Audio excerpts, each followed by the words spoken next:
ధర్మ సంస్కృతిని కాపాడుకోవాలి అనేటువంటిదే నా యొక్క ముఖ్యమైన ధ్యేయం. మన హిందూ ధర్మ సంస్కృతి ఎంత గొప్పదంటే, ఎవరెస్ట్ శిఖరం అని పేరు విన్నారు కదా, టిబెట్ దేశం దగ్గర ఉంటుంది. ఆ ఎవరెస్ట్ శిఖరం ఎత్తు ఎంత ఉంటుందిట? 8,848 మీటర్లు ఉంటుంది. అంతకంటే మహోన్నతమైనది మన హిందూ ధర్మ సంస్కృతి. ఒకసారి అందరూ చప్పట్లు కొట్టండి గట్టిగా. మనం అంత గొప్ప హిందూ ధర్మంలో ఉన్నాం.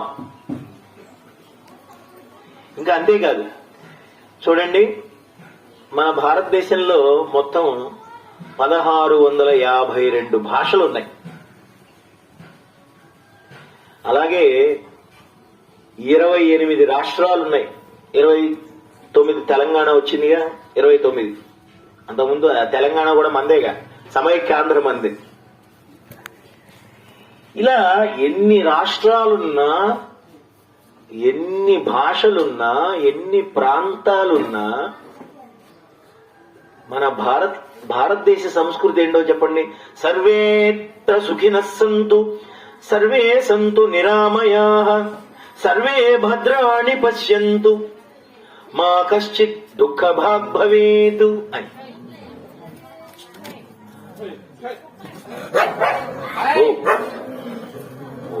అందరూ సుఖంగా ఉండాలి,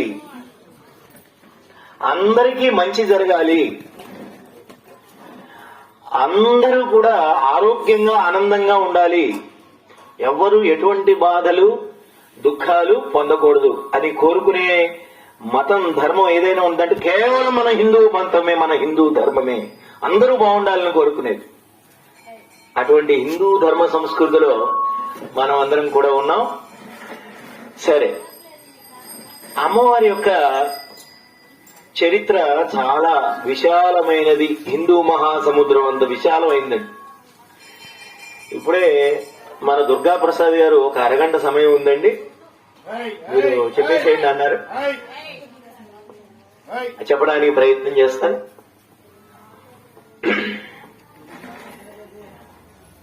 ఇంటిని, సమాజాన్ని, అలాగే ప్రాంతాన్ని, గ్రామాన్ని రక్షించేటువంటి తల్లే గంగానమ్మ తల్లి, గ్రామదేవత. రాత్రిపూట మన యోగక్షేమాల్ని చూడడానికి తిరుగుతూ ఉంటారట అమ్మవారు. గ్రామ సంచారం అంటారు, గ్రామ సంచారం చేస్తూ ఉంటారు. ఇప్పుడు జై భవాని.